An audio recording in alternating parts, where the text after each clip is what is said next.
All right, we back at it, Homegrown Radio. Chuck Dizzle, DJ Head. West Coast.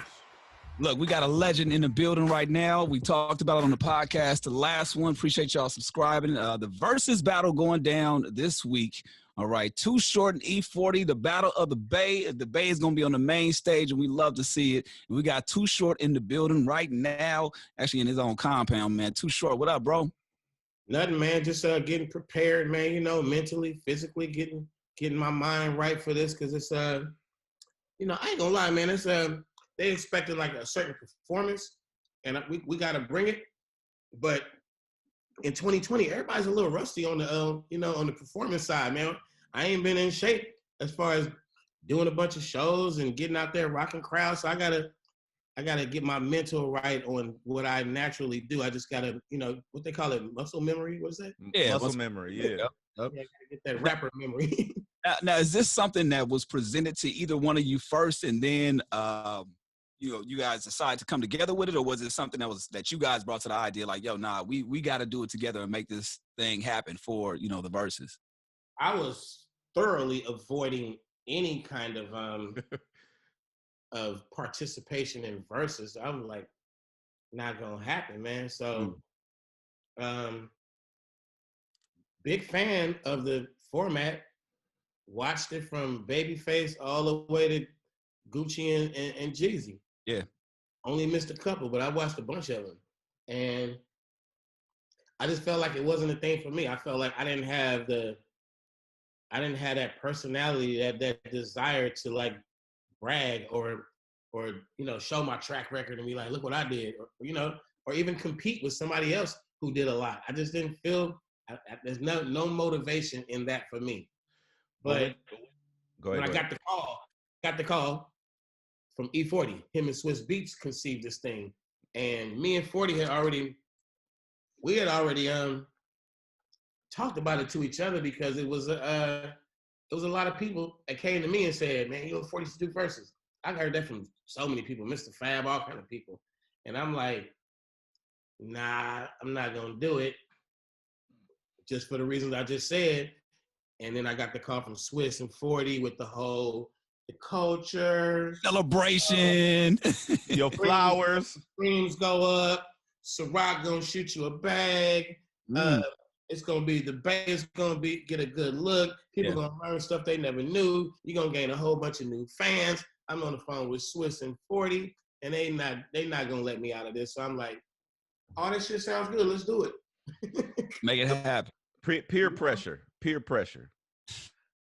These are smart business guys who, when they run it down, you listen. And, you know, I paid attention, and it made a lot of business sense. I mean, a lot. Up until now, what was your favorite Verzuz, since you said you watched them, pretty much all of them? Well, my favorite swag was Babyface. That was my favorite swag. The one that I really liked, that I thought was just too damn friendly, was Erica and Jill. That was too friendly. Ain't enough smoke. It wasn't enough smoke. Yeah, they was like cousins. They was hitting each other, but it was just like, girl, I love you. Jeezy and Gucci is definitely the most classic. I think I'm gonna go with the turning point of what Snoop and DMX did, because they took it off of IG Live only, and they got the first Apple streams. I don't know if that was the first one, but they the first time I saw them stand side by side and start making it a performance. Everybody else was just like playing records and in their own little quarantine section. They opened the floodgates for what it's about to be. And when you see the way me and 40 gonna toy around with it, somebody else is gonna, you know, the creative juice is about to start flowing. That's all I gotta say. Say, are you picking your own track list? Because when I watch and I've said this publicly, because I don't want no smoke with Mo, but I like, when I saw the Luda and Nelly versus, I was like, bro, Nelly got to stop picking his own records, bro, because like what your favorite is IG Live, right? Yeah, but I'm just saying the records that was a quarantine different thing, man. Right. I'm saying, like, but his track list though, like, I'm not talking about the performance. I'm saying you DJing on him, man. Yeah, that's you true. put the DJ, you putting the DJ mind on him. Hey, look at this. I think they wasn't taking it that serious. You know what I mean? And even the technical difficulties that happened in a couple of those is the reason why it's getting doper and doper, because you're dealing with guys like Timberland and Swiss Beats who know technology and they know how to work out the kinks and they know how to go in the boardrooms or Zoom rooms now and cut a deal to make this thing bigger. Don't fucking underestimate the fact that Swiss and Timberland just created something that's really getting them some nice bank money wired to them. You know what I mean? Yeah. Like, checks sent over. So it's not what it was. But I remember when you said that, not what it was. when you said you was putting together your songs, though, you said you got hella songs. I mean, you got more than 20 records. So like, out of putting your track list together, what's the process of putting that shit together? Because I know like when we do the quote unquote Bay Area sets when I'm DJing, like it's like, okay, how much time do I got? All right, I need 15 more minutes. Yeah. So what I did was, I do have more than 20 songs, and I do have a special list of songs for this event. You got to keep them around 90 seconds. It gets into a gray area if it goes over 90 seconds. That's the perimeters. And I just because I don't know what's gonna come at me, I just put together way more songs than I need for the competition. And if they said 20 songs, I got like about 25. Got like 5 extras that in case I'm like what I'm thinking I'm gonna play next, like, man, don't do that, do this one. You know what I mean? Yeah. And I'm really, this is what I'm banging. I'm not even biting my tongue. It's not no secret, nothing. I'm going to say, when they start going, all right, let's bring it in, wind it up, last song, I'm like, fuck that. Fuck that. Let's keep going. And I know 40 for 30 fucking years. Let's keep going, bro. Don't stop now. Like, I'm just going, you know, I'm even telling them, like, man, you're going to be on the spot. We're going to be live. You can't stop me from doing it right now. I'm telling you, man. I'm calling. I'm like, keep going. I'm gonna say this shit to where till they finally, like, when you going over your time at the big show, they're gonna have to cut me, bruh. Cut the power off. I'm bringing that to Verzuz. I don't know who else could do that. I don't know. I'm not, you know what I'm saying? I'm bringing that to Verzuz. Hey, can you just do me a favor though? Stay out the way. We don't want no call at the last minute saying, "Oh man, 40 or short call, COVID. We're not gonna do the battle, man. This is we been waiting the whole time." I took a test 2 weeks ago for another production. Cool, 2 weeks ago. I ain't been sick. I ain't really been around people because this is such a great opportunity that I actually declined quite a few normal things I would have did this week, like put over here for that and tap into that and go to this little thing last night and shit. I shut all that shit down. I'm like, let me take this test. Let me not put myself in the way of, you know, causing this not to happen. So 40 super quarantining, man. Yeah. We're gonna test again the day of, and you know, I'm gonna fall back, man. I'm loving that, man. How's the quarantine affected Too Short, man, in 2020, man? We were talking about offline as far as the hustle, man. For you, you know, being used to kind of going everywhere, flying here, flying there, man. 2020, how's that kind of shut you down or helped you build back up your hustle? Stop doing all that traveling, which was a large part of my life, a lot of traveling, and found myself with a lot of free time. So I made a lot of new music because at the early part of the quarantine, I'm like, let's just go in the studio and just make music. So we was in there every day making music up until the summer. And then when I realized probably like late April that it was not going to be a normal summer and like thing is going to keep getting extended, when summer shut down, because I'm an artist. Yeah. I work. Summer is like, we get money all year round, and summer is like, you about to get more money than you ever get. Because, you know, the ticket gets bigger, the shows get bigger, everything gets more fun. It's like a whole different thing. Like, I'm sure DJs go through the same thing. Summer is more. So when I saw that wasn't going to happen, I just jumped on that. I just started setting up all these Zoom meetings, jumping on these phone calls, putting these new partnerships in play. And really, I literally organized my entire life. Like every room that I had in my world, I went there and organized every pile of paperwork. I organized. I cleaned up everything. I cleaned up the photos in my phone, went through my email. I did everything. I organized my iTunes. That's crazy. I haven't even get to organize your iTunes like you dream of. I haven't even done that, and I'm a DJ. What it could be though. You could do it, but you said so. You've been in your own world, kind of like, and you have been having hella time. And you mentioned that you've been recording a lot of music. I know the rumor. I mean, well, y'all confirmed it. I saw that y'all confirmed the group, or not the group. It's just the OGs coming together. The partnership. Okay, the LLC, right? Y'all doing the partnership, and it's you, Cube, Snoop, and 40, right? Yes, it is. And you say and I saw you say y'all got about 20 records. Or how many songs you say you got about? It's about 25 already recorded, but we're just putting the album together. So the album is a part of all the other business ventures we're gonna do. It's gonna be like it's actually like a long list of possibles, and it's already about 5 plays in motion. And I mean, believe it or not, the music is going to be a big part of what we give out of this venture, but it's not necessarily going to be the biggest money maker for us. Like we're getting into a lot of stuff and trying to join our legacies together, really to just to add a little longevity to what we do, and at the same time try to in the trailblazing way, trying to show a younger artist potential, what you could do. I mean, that's a dope group of people. E40, Ice Cube, Snoop Dogg, Short Dog. That's like as a group, damn, that's dope. But individually, damn, that's dope.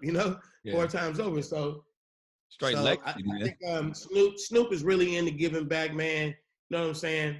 We all have our philanthropy side, and I think that this is really going to be a large part of it's going to be about a new blueprint of another way of how to do the music business. And it's not just music, just to do the business of a rapper. You know what I mean? Like, you know what make me the most excited about this is because I feel like it's never been done from this perspective. There's never been a Bay and LA super group there, or I'm sorry, conglomerate, however you want to look at it. But then I also feel like we're not looked at in the same way. I always talk about how the West don't get the our proper just due when it comes to our contributions to the hip hop game, right? Yeah. So when you look at what y'all are doing, this is monumental in that way because we're never looked at for those types of moments. You have the NWA and shit like that. You got Dog Pound and you even got West Side Connection, but we're not looked at the same way, like by the hip hop community, in my opinion.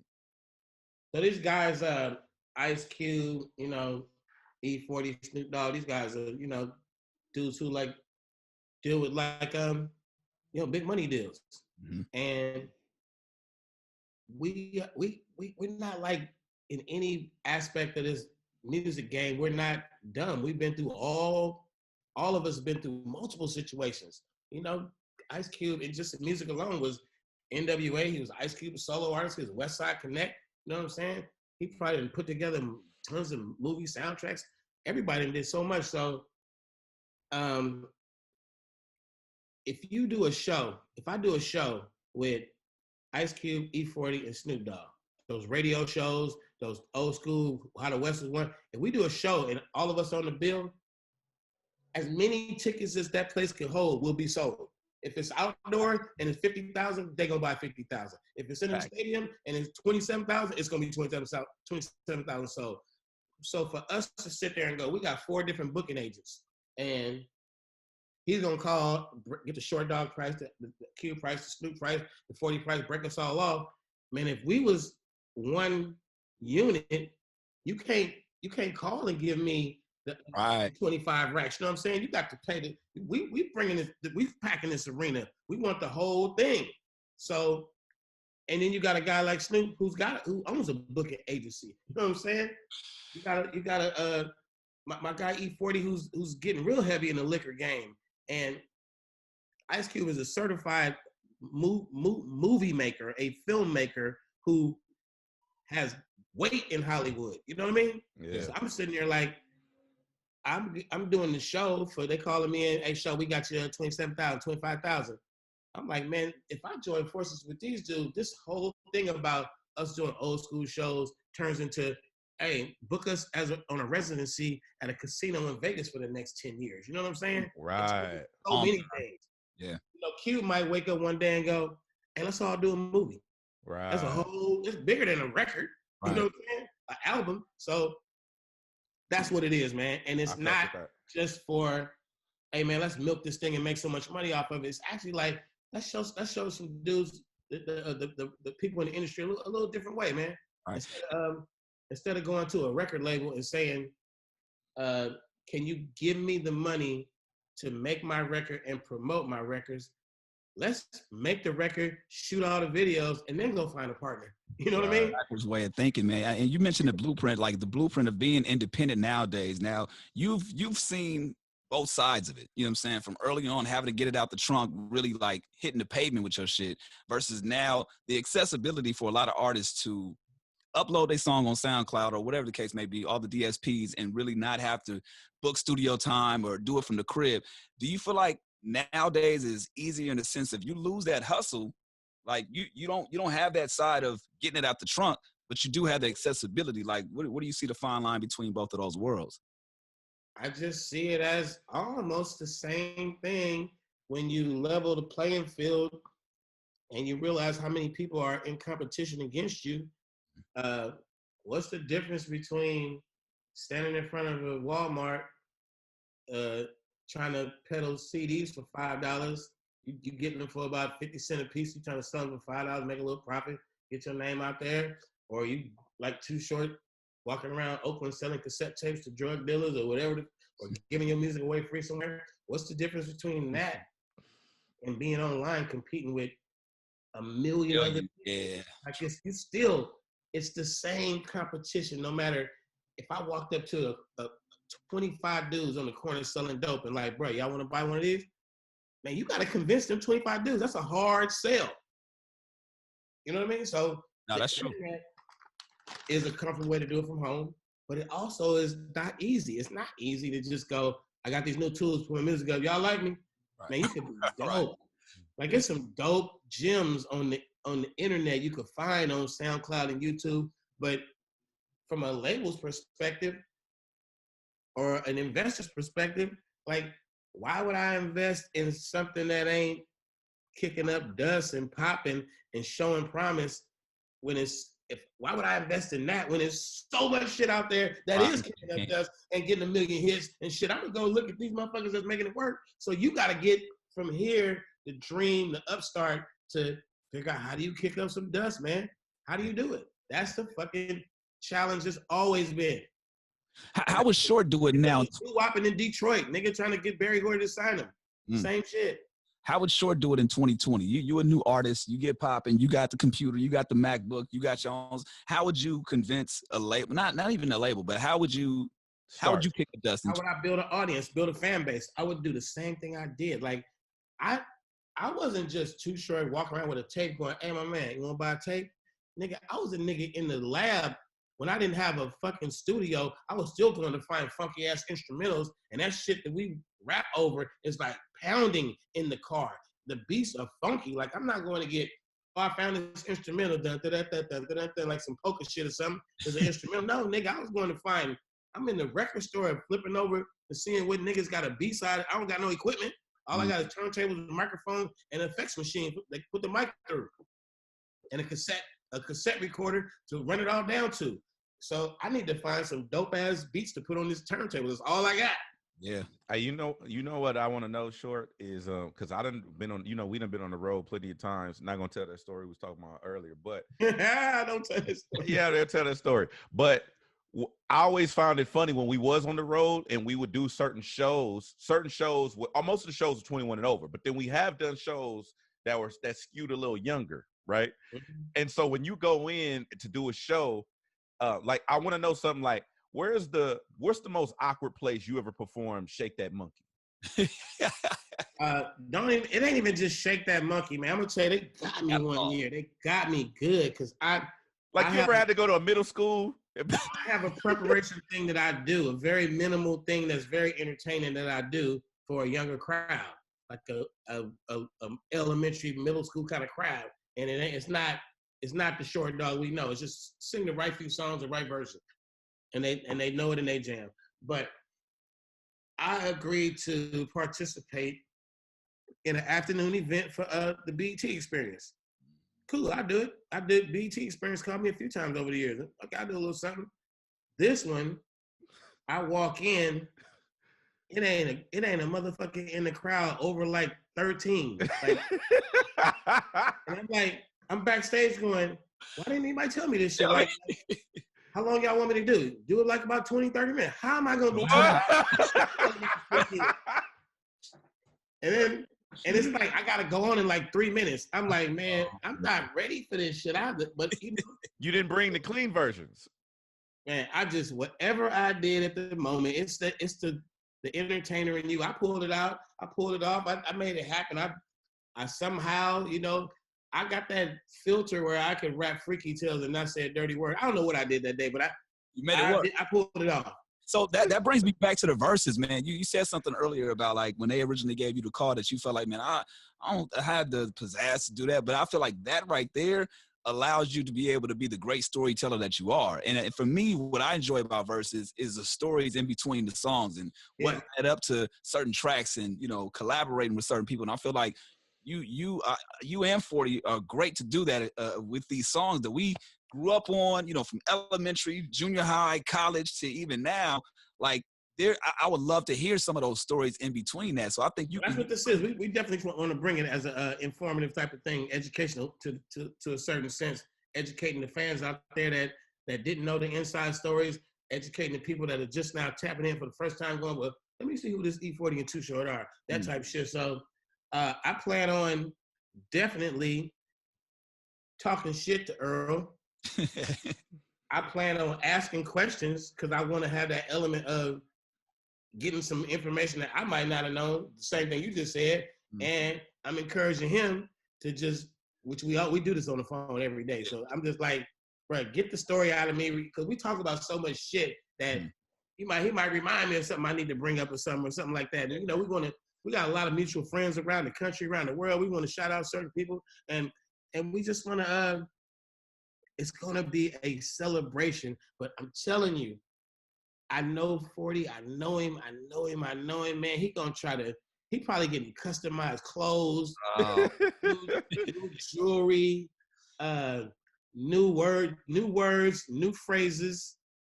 Slangwich, yeah, that new slangwich. I don't know what his pull-up game is gonna be when he pull up. I don't know, but what's a word that you've learned from 40? Like a word that you didn't know before 40 said it. Today he been saying the pandemic. Gotta love it, man. The panoramic. Fuck around this pandemic, man. All right, couple more things. I know you gotta go. So you put out you start fucking with, you was in Atlanta, obviously you was back and forth a lot. And you started fucking with Lil Jon, and then that's how the East Side Boys and all that kind of shit. Did you think that did my Get a Report card come directly from your relationship with Lil Jon? That's 40. Any songs? No, I know that's E40. I know that's E40's album, but I'm asking because of their relationship. Any song that you hear produced by Lil Jon, Lil Jon producing any artist that was on Jive Records, that Usher, anything that went to Jive Records, E40, Petey Pablo, anything Lil Jon did with a Jive Records artist was because of the relationship me and him had. Wow. I brought him to Jive, trying to get him on there as an artist, and they didn't believe in him. They thought he was a local dude. They're like, he's hot down in Atlanta and Tennessee and South Carolina, but he's never gonna be big outside of the Southeast region. And I'm like, all right, he went to TVT and got his little deal and blew the fuck up. And then Jive, with the foot in the mouth, was like watching, because he's also producing all these records for me, and they're paying him. They know who he is. He done been in the building. They know, and they went behind my back and started giving him a gang of work. He didn't work for me, but at the same time, I was trying to tell him this motherfucker's dope. And they play like, he's just regional, and then went behind my back and started putting him on hella production. Wow. See, I never heard that story. I always thought about that because Shake That Monkey came out before 40 started fucking with him. I believe, if I'm not mistaken. And then even during the Snappy John was Fingers. my guy for a long. Me and John have been making records since like what 96, 97. Wow. We did, Couldn't Be a Better Player. We did, Be a Beer. That was Lil Jon's first single on his Next Wave. He had that old song, Who You With? Get Crunk, Who You With? That was an old chant song, Eastside Boys. His first thing into the new Lil Jon was that up-tempo song, I Like Them Girls. Mm-hmm. Yeah. And that was a two-sided single. The B-side was me and Lil Jon on a song called You Just a Bitch. Oh, shit. So Lil Jon called me one day and was like, man, the B-side is fucking up the A-side. Like the A-side was getting pushed by the label and it was on TV. The video, the B-side had no visual and it was murdering the streets. And it wasn't Be a Bitch. The hook was you just a bitch, you punk ass bitch, you ain't nothing but a bitch. And that shit was knocking in the streets. And he's like, man, we gotta find a way to do a clean version. And he came up with Be a it's the same song, wow, but better. The remix was better. He got Ludacris on it. That's crazy, bro. Came out better, and nobody really knows about the original version. But me and Lil Jon was always together. We did multiple songs. I took Lil Jon. I did a tour with UGK, Cash Money. I forget who I was on that tour. We went all around. We did arenas. We went around for a minute, and I took Lil Jon with me. I think who else? I don't know who I was on that tour, but I took Lil Jon with me as, okay, you know how when you go on tour and you have a opening act, I want you to open for me. Yeah. Even if they be a party or show, you like, you go out first and I'm gonna come out. Right. I was like, nah, this nigga didn't even have albums out yet. He wasn't really like Lil Jon. I would do my whole 45-minute show, and in the last 15 minutes, we would do Couldn't Be a Better Player was a really big song down south. We do Couldn't Be a Better Player. I think Be a Beer was out. We do whatever with a couple songs together, and then I just leave and let this nigga close my show. And most of that tour was down south in the Midwest, which they killing it down south. That's crazy. I want to say UGK and Cash Money was going on after me.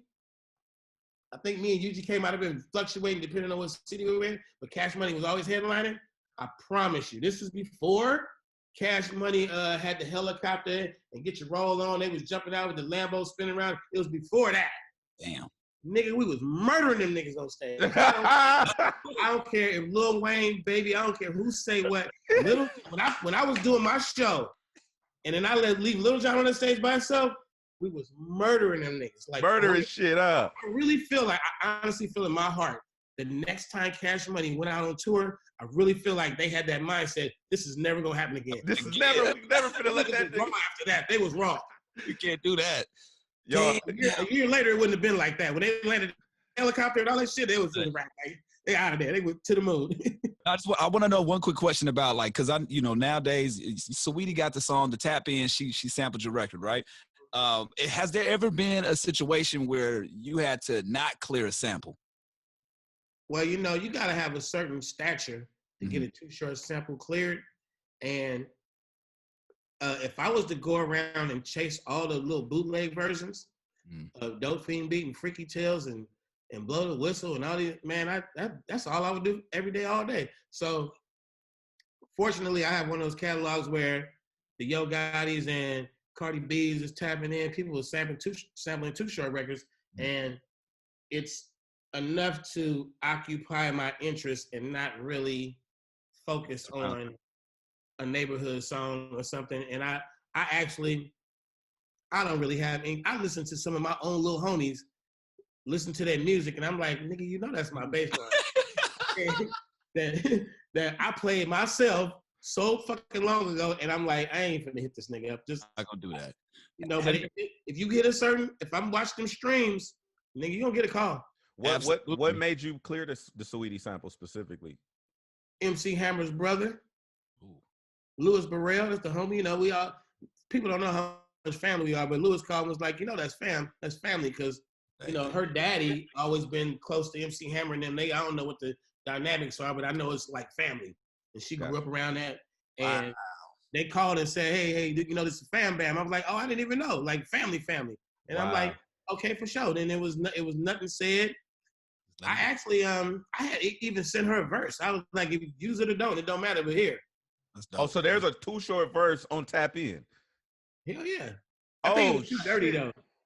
Oh shit. Okay. Have you ever been caught off? I send it to y'all if you want it. Hell yeah, send it to me. I'm running that shit tonight. Have you ever been caught off by anybody that reached out for a collab? Like or collab or a sample? Like, cause I mean, you got damn near like surprised. Like, yeah, 200 guest features. I mean, you got a lot of shit going on. Or people that try. Lady Gaga put that song together. Lady Gaga did a song with me, T.I., and Twista. Wow. That was. She flew us to London on Virgin Atlantic, the fucking where you get that little house in first class, and they got a 24-hour the little house. I wouldn't know, but I've seen it on YouTube. Like jewels and drugs. We get there, yeah. We get there. We got big ass hotel suites. There's Lady Gaga fans everywhere. Lady Gaga is like Too Short. Grab my arm. I grab her arm, and then 15,000 photographers jump out of nowhere. Like, man. I think I like you, Lady Gaga. She gave me some weed in London. Lady Gaga gave you some weed? Gave me some good ass weed in London. Hey, so man. I'm just like, that was a big surprise to me that Lady Gaga tapped in like that and then went to that extreme after to just be friends and kick it. I was like, no shit. Yeah. Cool. I know you said that you dropping the album right after the verses. Go ahead and is that for sure? That's for sure. 22nd solo album. My album will be out when I do verses. I'm dealing with E40, bro. Yeah. Cool, man. We didn't package these albums. He's like, I'm putting the project out. I'm like, me too. A couple days later, like, well, damn, wouldn't it be smarter if we put them albums out together? Hell yeah. Yeah, right. But wouldn't it be smarter if we put that shit out the day of? You're damn right. Wouldn't it even be smarter if we put it out the day before? You goddamn right. like, that's how I kept going every day. And then, like, we just said, fuck it, man, let's do it. We wanted it to be the same amount of songs for logical reasons as far as how it pays out and all that shit. And when you buy it in a bundle or you buy it separate, it's easy math if we got the same amount of songs. So we came up with, it was going to be 8, then it was going to be 12. Then one day, like a week ago, it was 11. It was like, bro, I'm trying to hit the 11, but my 11th song, I got to work on it, and I don't feel like working right now, so let's just do 10. Bro, you'd be like E40, put all them goddamn, so I be calling Unc like, bro, stop putting all them goddamn songs on the album, bro. Like, it take me 3 hours to listen to your album. Like, he got a philosophy, though. He said, I do it like that, so I don't really need an A&R. I just put all the songs out, and the fans A&R for me. Ooh. Okay. And it worked. It's been working. Last day, what's your favorite and least favorite E40 song? My favorite E40 song has always been and will always be, just because of the beat and what they saying. It's chances, taking all them chances, penitentiary chances, boom, boom, boom. Play that one day and just let that beat. Play it in your favorite speakers and watch what that shit do. Just let it go. My least favorite E40 song? How do you have a least favorite E40 song? I had to go listen to it and be like, I don't like this song. They all have like a little element to them of education, crazy E40 flows, the lingo. He got some way out beats that he rapped on some way out beats I would never rap on. What song do you hate performing the most? Man, I used to try to do, it's 2 songs I never could do. I can't do Cocktails. And the crowd likes Cocktails, but I can't do it because the words sound too much like the words of Freaky Tales. Right. I end up saying Freaky Tales words by accident. Like, wait a minute, it's a remix? Too similar. I can't do it. And then a song that I would love to just rap and kill him is that call her a bitch. What's up, bitch? You to cut up, bitch. Suck something, bitch. Fuck something, bitch. I can't memorize the words. It's too many. It's too similar, and I get lost somewhere in there. So. If I could, I would. Is it true that you are the first rapper to actually retire in '96? Is that? Are we on record saying that? Because I remember you being. I don't remember anybody announcing a retirement. That's what I'm saying. I was saying you the first person I remember hearing a rapper announce their retirement back in '96. I'm in the crew with everybody else of unsuccessful retirement. Look, if Stevie Wonder ain't retiring, y'all shouldn't either. Can't retire from hip hop, man. It's too do it. too much Man. love. Man, appreciate the time, man. We appreciate you chopping it up with us, man. We look forward to this versus battle, you and E40, the Battle of the Bay. It's gonna be a great thing this Saturday. Can't wait for it. Please stay out the way. Keep your ass in, you and 40, so we can get this damn battle, man. I wish you the best and the most, successful thing out there, man. We appreciate you checking in, though, bro.